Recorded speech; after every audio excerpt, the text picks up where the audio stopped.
이번 시간에는요, 그 옵션 가격 결정 모형 할게요. 이거 굉장히 중요해요. 특히 그 이항 옵션하고 이제 블랙숄즈 보일 텐데요.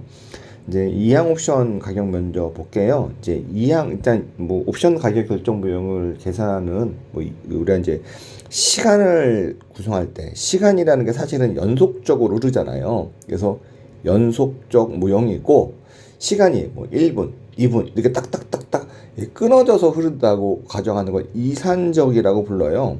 지금 여기 나오는 옵션 가격 목적은요, 이산적이라는 거를 이제 가정하는 거예요. 그러니까 예를 들어 주가나 이런 것들이 사실은 우리가 연속적으로 그래서 끊임없이 흐르는데 얘는 오늘은 주가가 올라가고 내일은 떨어지고 이렇게 띄엄띄엄 이렇게 이제 주가나 이런 변수들이 움직인다라고 가정을 한 거예요. 그러니까 조금 더 이제 쉬운 버전이라고 볼 수 있죠. 자, 그래서 이항이라는 건요, 영어로는 이제 바이노미널, 바이노미널, 그렇죠? 이항이라는 건 둘 중에 하나가 일어나는 거. 우리가 보면 앞면, 뒷면 하잖아요. 그처럼 주식이라는 거. 여기서 이제 별 얘기가 없으면 기초자산, 옵션에 대한 기초자산을 주식으로 가정할게요. 그러니까 기초자산 가격이 그죠? 만기 때 그죠? 오르거나, 그러니까 여기서는 가정하는 게 유로피안 옵션, 그렇죠? 여기 이산적이라고 있죠. 이런 거. 그래서 유로피안 옵션에서 대신 기간이 1기간이란 건 뭐 오늘, 내일, 그렇죠? 지금 1분 후 이런 식으로 세상에 지금하고 다음밖에 없는 거. 이걸 지금 가정을 해요. 그래서 이항이라는 말은요, 주가가 오르거나 아니면 다운, 떨어지거나 둘 중에 하나만 한다. 그러니까 지금 100원짜리면 1기간 후에 뭐 110원이 되거나 90원이 되거나 이런 식으로 둘 중에 하나만 하는 거. 그쵸? 이거 우리가 이항 옵션 모형이라고 해요. 자, 여기 보시면 가정이라는 게 그래서 여기 있죠. 가정이 뭐냐? 주식시장하고 옵션 시장이 완전 시장이다. 차익 거래가 없는 균형 상태고 주식 가격은 상승 혹은 하락만 한다. 요게 자체가 이항이라는 말의 의미예요. 자, 그리고 이게 1기간이다. 1기간인 건 오늘만 있는 거예요. 그래서 1기간 동안의 주가는 오르거나 떨어지거나 이렇게 한 번만 변한다라고 가정을 해요. 그럼 이건 어떡하냐? 쉽게 말하면 기초자산이 주식이고 여기 주식을 기초자산으로 하고 행사가격인 X인데 우리가 이제 여기서 이제 콜옵션하고 풋옵션이 있지만 콜옵션을 기준으로 가격을 결정해 볼게요. 그랬을 경우에 콜옵션 한 개의 가격은 얼마냐? 그러면은요, 어떤 걸 계산하냐면 봐봐요. 콜옵션하고 주식을 결합해서 무위험 포트폴리오를 만들어 볼게요. 무위험 포트폴리오. 무위험 포트폴리오라는 건 뭐예요? 그렇죠? 말 그대로 위험이 하나도 없는 거예요. 그러면은 지금 시점에서 무위험 포트폴리오 만들고 이 무위험 포트폴리오는요, 1기 후에 그렇죠? 뭐 주가가 변화도 옵션이 변하잖아요. 그렇지만 무위험이기 때문에 동일한 가치를 갖겠죠. 쉽게 말하면 무위험 포트폴리오 가치가 T는 0기 시점에 100원이라고 해볼게요. 그럼 1기 후에 만약에 무위험 이자율이 10%라면 1기 후에 얘의 가치는 얼마 되겠어요? 110이 되겠죠? 그 얘기는 요 110이 아니라 요걸 뭐 네모라고 해볼게요. 1기 후에. 그럼 네모의 가치는 현재 가치는 얼마냐? 요 네모에다가 무위험 이자율이 10%라면 1 플러스 10%. 이러면 이게 100원. 이렇게 되겠죠? 우리가 그러니까 이 이항 옵션 모형 중에서요, 첫 번째는요, 해치 포트폴리오 접근법 해가지고 무위험 자산을 만드는 거예요. 어떻게 만드냐? 여기서 볼게요. 여기서 마이너스가 있다라는 거는 내가 콜옵션을 매도한다라는 의미잖아요. 콜옵션을 한 개를 매도했어요. 우리가 이제 커버드 콜 배우셨죠? 이전 시간에 커버드 콜이라고 해서 콜옵션을 한 개 매도하고 그다음에 주식을 한 개 산다. 그럼 커버드 콜이었는데 제가 그랬죠. 이제 주식 한 개랑 옵션 수주를 변화하던가. 여기서는 콜옵션을 하나를 준다면 주식을 숫자를 좀 변화시키는 거예요. 한 주가 아니라 모르지만 이거를 H주라고. 뭐냐면 콜옵션 하나를 매도했어요. 매도했으니까 뭐가 생길까요? 돈이 들어오겠죠? 그 돈으로 주식을 사요. 그럼 내가 콜옵션이 행사되면 그 주식을 주면 되는 거잖아요. 그죠? 행사 안 된다는 건 뭐예요? 주가가 떨어진 거잖아요. 그럼 내가 콜옵션을 팔아가지고 돈을 벌었지만 주가가 떨어져서 나는 손실나겠죠. 그렇지만 내 전체적으로는요, 손실도 0이겠죠. 그런 포트폴리오를 만드는 거죠. 그러니까 내가 콜옵션 한 개를 발행해요. 그럼 돈이 들어오겠죠? 그 돈으로 기초자산인 주식을 H주만큼 구입한다라고 해볼게요. 그러면 이 포트폴리오가 우리가 무위험 포트폴리오 만든 거죠. 그러면은 이게 U하고 D는요, U는 up이라는 거예요. 약자고 D는 down인 거예요. 그러면 SU는 뭐예요? 주가가 올라갔을 때, 그때 지금 현재 주가는 S지만 올라가면 SU가 되겠죠. 그렇지만 내가 그때 H주는 변함없겠죠. H주를 샀으니까. 그리고 콜옵션도 주가가 올라갔을 때, 이게 만기니까 만기 때 콜옵션의 가치가 있겠죠. 그걸 CU라고 볼게요. 반대로 주가가 떨어지면 SD예요. 그렇죠? 여기 H고, 그다음에 그때 콜옵션의 가치는 CD겠죠. 자, 이런 상태에서 이게 무위험 자산이잖아요. 무위험이니까 요걸 1번이라고 하고 2번이라고 하면 1번하고 2번의 가치는 동일하겠죠. 무위험이니까. 무위험이란 건 미래에 동일한 가치를 주는 거니까. 그래서 1번하고 2번씩을 같다라고 놓으면, 그죠? 요게 그거예요. 1번하고 2번씩이 같다. 그래서 이걸 풀어보니까 요 해지 비율. 해지 비율은 뭐예요? 요거 H는 내가 여기서 매입해야 될 주식수예요. 얘는 딱 보면 뭐죠? SU는 주가가 올랐을 때의 주가예요. SD는 주가가 떨어졌을 때 주가예요. 요 차이는 뭐예요? 주가의 변동폭이죠. 이걸 델타 S라고 할게요. CU는 주가가 올라갔을 때 콜옵션의 가치예요.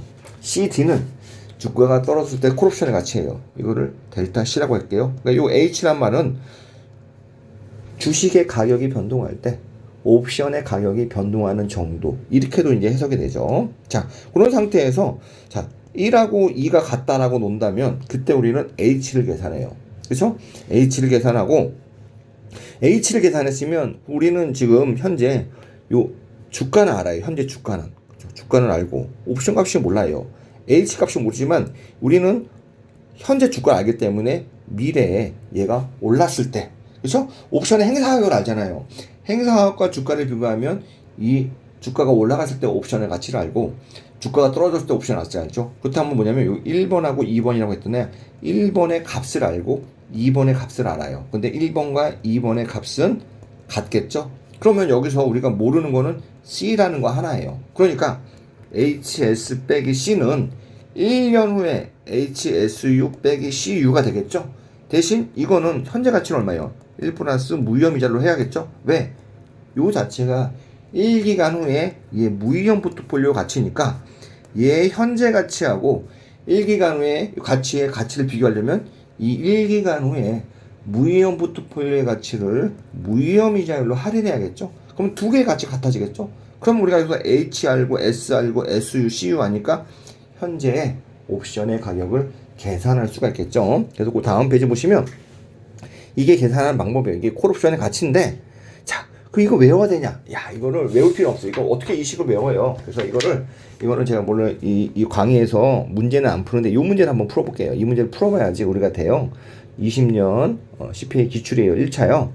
자, 1기간 이항 모형을 이용해서 기업 A의 주식을 기초 자산으로 하는 유럽션 콜옵션의 이론적 가격을 평가한대요. 만기가 1년. 그렇죠? 이항 모형이니까 1기간이니까 뭐예요? 1년 후에 오르든가 떨어지든가 거예요. 행사 가격이 10,000원이에요. 배당을 하지 않고 현재 시장에서 10,000원이 뭐예요? 현재 주가죠? 주가가 10,000원에 거래된다. 1년 후 A의 주가가 12,000원이 될 수도 있어요. 근데 그 확률은 60%라고 하고, 그다음에 8,000원이 될 수 있어요. 그 확률을 40%라고 해요. 그래서 근데 무위험 이자율이 연으로 10%래요. 이론적 가격이 얼마냐? 그럼 우리가 똑같이 콜옵션을 하나 발행하고, 그렇죠? S는 뭐예요? 10,000원. 이게 현재 주가가 10,000원이라고 했죠. 주식을 하나 사는데 몇 주 사냐? H주 산 거죠. 그러니까 이런 포트폴리오를 현재 시점에서 만들 수가 있죠. 이렇게 만들었어요. 주가가 올라가면은 10,000원이 얼마가 된다고 했어요? 12,000원이죠. 12,000원이랑 H는 가만히 있겠죠. 얘는 왜 2,000원이냐? 볼게요. 이 옵션의 만기가 1년이라고 했죠. 행사 가격이 10,000원이에요. 1년 후에 주가가 12,000원이에요. 행사 가격이 10,000원이고 주가가 12,000원이면 이 콜옵션의 행사가 돼야 안 돼요. 되겠죠? 왜? 주가가 행사보다 높았으니까.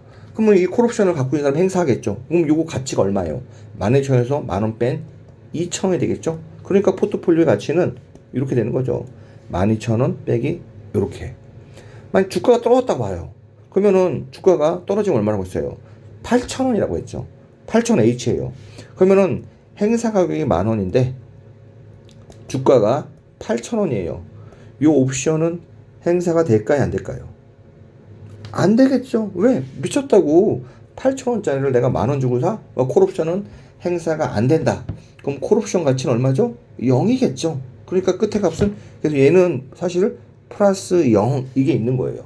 자, 근데 우리가 만든 포트폴리오가 무위험 포트폴리오예요. 그러니까 여기 1번하고 2번의 가치가 서로 같겠죠? 그래서 여기 보시면 1번하고 2번을 서로 갖다 놓고 풀면 H 값이 0.5예요.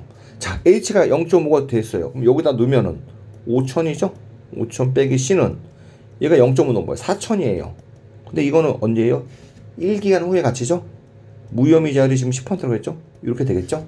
C는 5,000원 빼기 4,000원에다가 1 플러스 10%.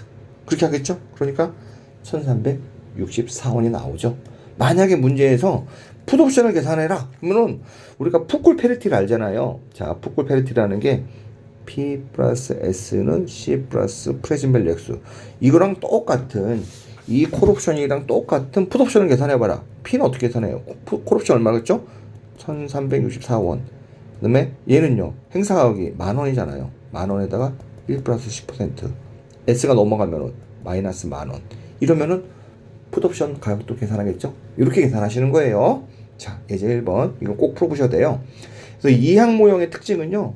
주가가 상승, 하락 확률과는 독립적이다. 왜? 우리가 이 문제 볼까요? 이 문제 보시면 주가가 상승할 확률이 얼마라고 했죠? 60%래요. 주가가 하락할 확률이 40%. 근데 이 문제를 풀면서 이 60%, 40%라는 확률을 우리가 썼나요? 안 썼나요? 전혀 안 썼죠? 왜? 제가 말한 것처럼 파생상품은 기초자산이 변해야지 내가 변하는 거예요. 그러니까 기초자산의 상승 확률, 하락 확률 이런 게 의미가 없는 거예요. 그렇죠? 이미 그런 것들이 기초자산 가격에 반영이 돼 있으니까. 그러니까 옵션의 가격은 주가의 상승, 하락 확률과는 독립적이다. 그다음에 무위험이자를 우리가 쓰잖아요. 위험에 대한 태도도 무관하다. 그렇죠? 그다음에 옵션 가격을 결정하는 유일한 확률 변수는 그렇죠? 기초자산의 가격이다. 왜냐하면 기초자산 가격이 미래에 많이 올라가면 그러면은 콜옵션이 그렇죠? 회계자가 되는 거고 떨어지면 안 되는 거겠죠. 시장 포트폴리오에 대한 가정과 이런 걸 요구하지 않죠. 여기서 이제 특히나 중요한 게 여러분들이 첫 번째 거 밑줄 치시고 두 번째 거 요 정도 보시면 돼요. 요 정도. 요 두 개가 굉장히 중요하다. 두 번째는요. 똑같은 방법인데 위험 중립 확률로 풀어보는 거예요. 뭐냐? 콜옵션의 가치는요. 주가가 상승할 위험 중립 확률인데 그때 콜옵션이 올랐을 때 가치. 그죠? 떨어졌을 때 가치. 이런 거죠. 콜옵션 가격은 주가 확률. 근데 요게 조금 수식이 이제 우리가 이제 고려해야 될 게 이거예요. 자, 보시면 현재 CU잖아요. 그래서 이거 얘는 보시면 이렇게 1 플러스 RF 현재 가격으로 해야 돼요. 이 부분이 좀 빠졌어요. 자, 그럼 어떡하냐? 우리 똑같이 볼까요? 이 이전 문제를 가지고 한번 같이 풀어볼게요. 자, 보시면 이렇게 계산한 거죠. 이 문제가 주가가 지금 12,000원이래요. 그쵸? 근데 8,000원, 그러니까 현재 주가가 얼마죠? 10,000원이에요. 그쵸? 1년 후가 얼마가 된대죠? 12,000원인데 대략 확률은 이 확률을 쓰는 게 아니에요. 이거는 위험 세계의 확률이니까 위험 중립 확률을 우리가 P라고 가정해 볼게요. 그쵸? 이제 위험 중립 확률인데 주가가 오를 확률 몰라요 우리는. 근데 주가가 떨어질 확률은 8,000원인데 확률 값은 1이잖아요. 그러니까 1 P가 되겠죠. 요건 기대값이잖아요. 요게 얼마예요? 그쵸? 요 값이 그쵸? 미래 값이니까 1 플러스 10% 현재 가치로 떨어지겠죠?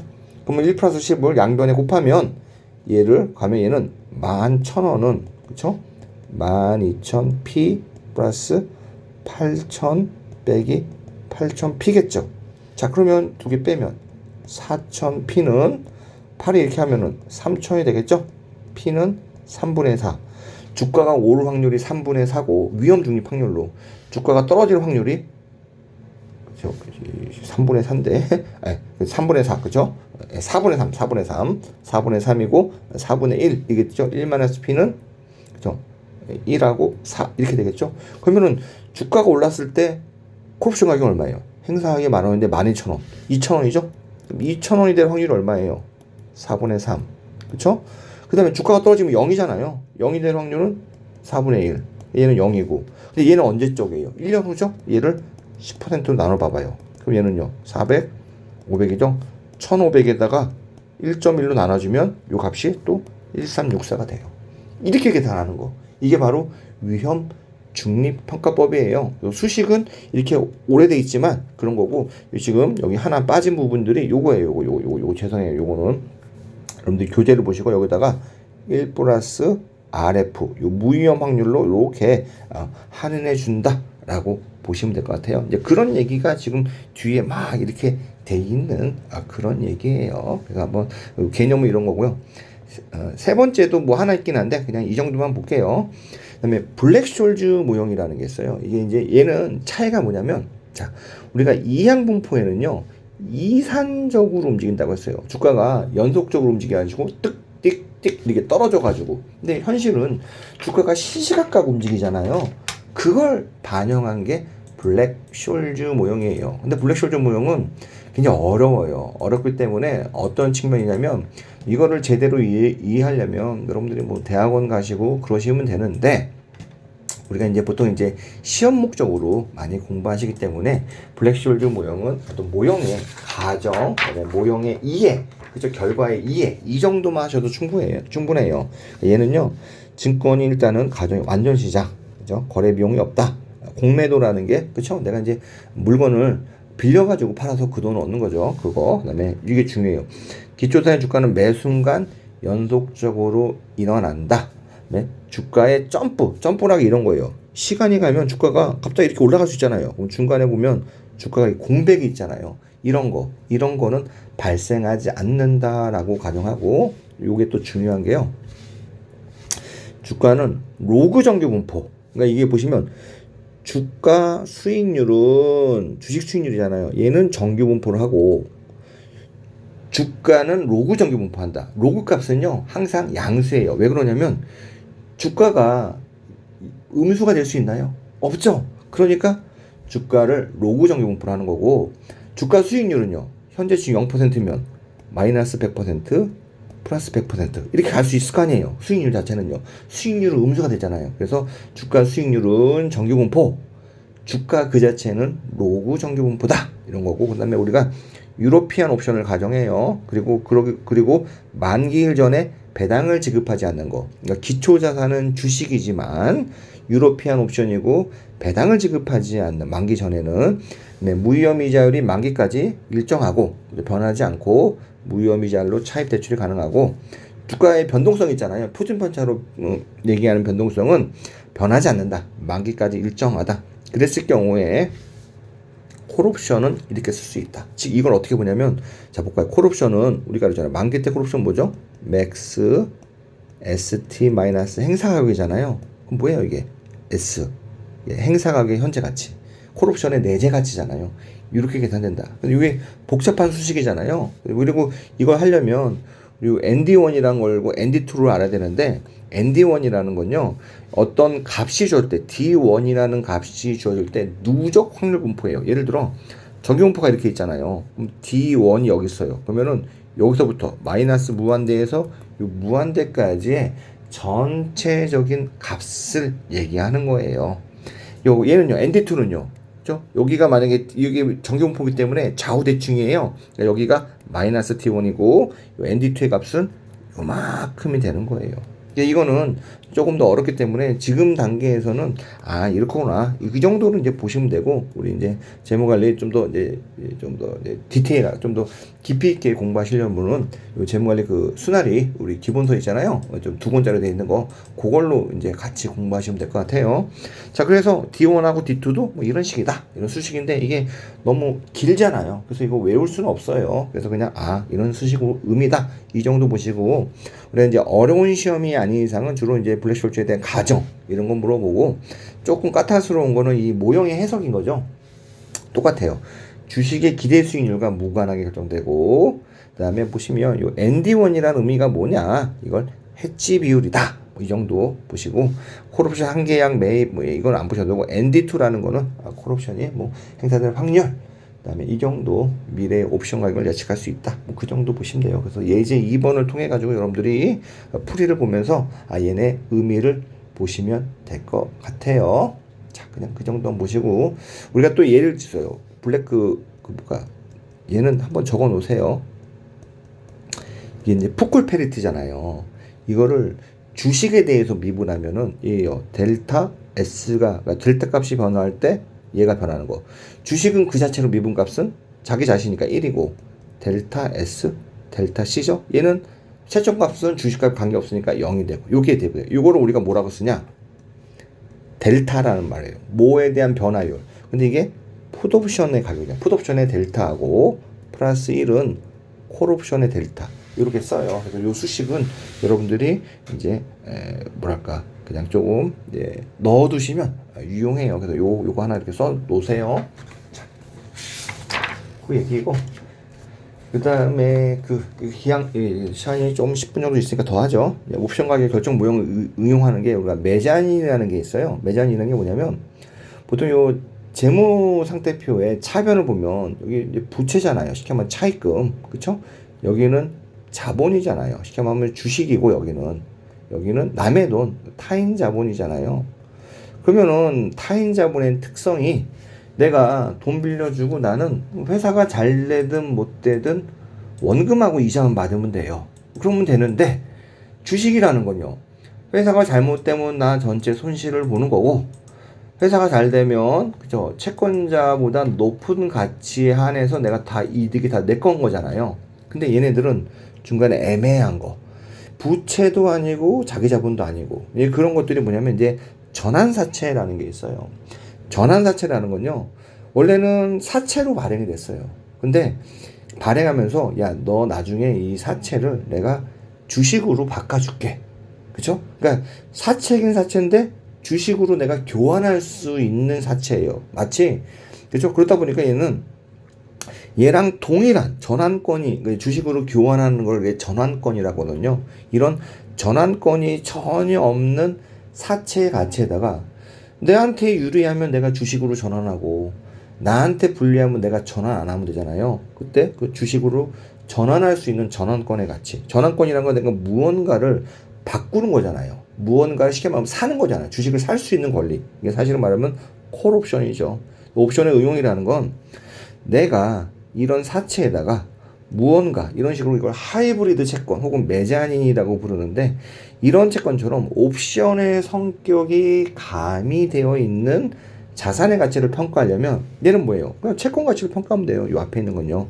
뒤에 건요. 그죠? 우리가 블랙쇼ल्드 모형이나 이걸 통해서 옵션 가치를 평가하고 그래서 두 개를 더해야지 요 전환사채의 가치를 제대로 평가하는 거죠. 이렇게 평가하는 방법이고 이제 구체적으로 평가 방법은요. 우리 이제 여기서 이제 기분만 하시고 순환의 재무관리 그 2권짜리 되어 있는 거에서 보시면 되고 또 신주 인수권부 사채라는 게 있어요. 얘는 뭐냐면 회사가 이제 내가 채권을 샀는데 그 채권을 갖고 있으면 회사가 발행하는 주식을 내가 인수할 수 있는 걸로 미리 약정한 가격 그게 신주 인수권부 사채예요. 뭐냐면 얘도 보시면 똑같아요. 신주 인수권이 없는 똑같은 사채가 있을 거 아니에요. 같은 조건의 사채보다 이 신주 인수권이 뭐예요? 내가 새로운 주식을 미리 정해진 가격에 살 수 있는 권리예요. 이 권리 가치가 뭐예요? 콜옵션이죠. 이 콜옵션의 형태로 얘 가치를 평가하는 거죠. 이렇게 하면은 우리가 신주 인수권부 사채의 가치를 계산할 수가 있겠죠. 그래서 차이가 있다면 이런 거예요. 전환사채를 우리가 컨버터블 본드에서 우리가 CB라고 불러요. 그러니까 전환사채는 여기다 CB 약어로 신주 인수권부 사채는요 본드 위드 워런트 해가지고 BW이라고 불러요. 두 번째 BW 두 개가 차이가 있다면 예를 들어요. 얘가 CB가 있다고 해볼게요. 여기가 주식이에요. 나는 CB를 전환사채를 전환할래. 라면 어떻게 되냐면 이 전환사채가 없어져요. 없어지고 전부 다 주식으로 바뀌어요. 그죠? 요게 전환사채 특징이고 신주 인수권부 사채의 특징은 이거예요. 똑같이 내가 BW라는 신주인수가 있고 내가 주주예요. 나 신주를 인수할래. 그럼 BW는 가만히 있는데 얘가 인수할 수 있는 신주가 추가로 발생하는 거죠. 그러니까 신주 인수권을 보유한 사람은 주식으로 전환할 때, 주식으로 내가 신주를 인수할 때 추가적인 자금 소요가 발생하는 거고, 전환사채를 보유한 사람은 추가적인 자금 소요는 발생하지 않죠. 만약에 이렇게 하면은 우리가 전환사채하고 이제 신주유증권사채가 있으면 어떤 게 더 재무구조 개선에 좋아질 것 같아요. 그죠? CB가 훨씬 좋아지겠죠. 왜냐면 CB는 채권이 없어지고 없어진 것만큼 자기 자본이 생기니까요. 빗더블은 채권이 있고 추가로 자기 자본이 생기니까요. 그렇기 때문에 보시면 요 두 가지 이게 중요하다. 요 차이점 보시면 될 것 같아요. 그래서 전환사채 주요 용어인데요. 이거는 우리 그냥 이런 게 있다 정도 보시고 크게 설명 안 드릴게요. 이게 지금 들어봤자 너무 어렵기 때문에. 자, 우리 옵션 가격에 영향을 미치는 변수는 아마 옵션 첫 시간에 한 것 같아요. 자, 델타라는 건요.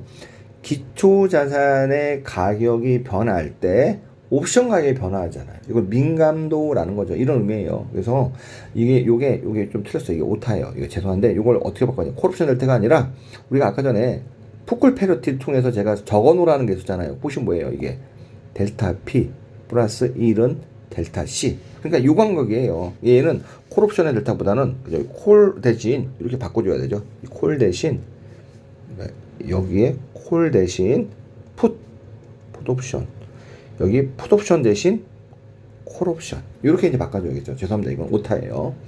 감마라는 건 뭐냐면 주가가 변할 때 요 델타를 D라고 써요. 요 델타가 변하는 정도를 감마라고 하고 그냥 등가격에서 가장 그 값이 크다라고 보시면 돼요. 그러니까 미분한 거에 또 미분이에요. 미분에 대한 기울기. 그래서 요 등가격 이 정도만 보시면 될 것 같아요. 그냥 이거는 이제 이것도 좀 어려운 개념이라서 우리가 굳이 설명하면 이렇게 해요. 자, 옵션이라는 게 콜옵션 기준 할게요. 얘가 이렇게 돼 있잖아요. 그렇죠? 요게 이제 만기 때 가치예요. 주식 있으면 시간 가치가 있기 때문에 실제 옵션 가치는요 요렇게 움직이겠죠. 요렇게요. 그럼 요 차이가 시간 가치고 얘가 시간 가치고 얘가 내재 가치인 거죠. 내재 가치라는 거 만기 때 가치. 그렇기 때문에 여기 기울기 어떻게 돼요? 얘는 작아지다가 기울기가 커지죠. 근데 기울기 변화하는 건요. 작은데도 조금 해봤자 기울기 변화는 조금밖에 안 돼요. 여기서 기울기 변화가 제일 커요. 이렇게 올라가고 이렇게. 그렇죠? 그래서 요 기울기 변화에 대한 변화율을 그래프로 표현한 게 감마예요. 그래서 감마는 요 등가격이 뭐예요? X인 거죠. 주가가 이런 행사가격이 같을 때를 등가격이라고 하잖아요. 등가격이란 건 S는 X일 때잖아요. 그럴 경우에 이 기울기 변화율이 그렇죠? 이제 제일 높을 때가 언제냐? 이 등가격일 때다. 그래서 이거는 풋옵션과 그다음에 콜옵션요. 요 감마값이 같아요. 등가격에서 가장 크고 감마값은 항상 양수다. 이 정도 보시면 돼요. 세타라는 거는 만기에 따라 가지고 옵션 가격이 변하는 거잖아요. 이게 중요한 건 콜옵션 항상 양수지만 그렇죠? 풋옵션은 음수 양수. 그러니까 시간하고 반대 방향이 될 수 있다라는 거죠. 배가라는 건 변동성이에요. 기초자산 가격이 변동할 때 옵션 가격이 변동하는 거. 그렇죠?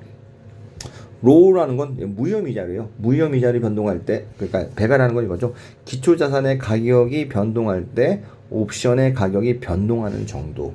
로우라는 거는 그죠? 무혐의자율이 변동할 때 옵션 가격이 변동하는 정도. 이건요, 저 앞에 보시면 우리가 처음 할 때 콜옵션에 풋옵션에 해서 주요 변수고 그 변수가 어떻게 바뀔 때 옵션 가격이 어떻게 바뀌는지 설명드렸어요. 근데 이걸 좀 이제 우리가 그리스 문자로 되어 있어서 그릭 문자라고 해서 그 설명드린 내용을 여러분들이 이제 요 용어까지 같이 외우셔야 돼요. 델타. 이거는 그러니까 쉽게 말하면 얘는 민감도인 거죠. 얘가 어떤 의미냐면 다른 모든 변수는 다 가만히 있는데 주가만 움직일 때 그때 옵션 가치가 어떻게 움직이냐. 그게 델타라는 의미예요. 감마는 다른 변수는 다 가만히 있는데 주가가 움직일 때 델타가 어떻게 움직이냐라는 거고, 세타는 다른 변수는 다 가만히 있는데 이제 옵션의 만기가 변할 때 옵션 가치가 어떻게 바뀌느냐. 배가는 다른 변수는 다 가만히 있는데 기초자산의 주식 가격의 기초자산의 변동성이 바뀔 때 그렇죠? 옵션 가격이 어떻게 변하냐. 로우라는 거는 다른 변수는 다 가만히 있는데 무혐의자율이 바뀔 때 옵션의 가치가 어떻게 바뀌냐. 요거를 이제 보는 거다 라고 보시면 될 것 같아요. 그래서 이건 좀 어렵기 때문에 그냥 옵션에서는 이 정도 보시고요. 우리 선물하고 수합이 있는데 이건 이제 다음 시간에 볼게요. 감사합니다.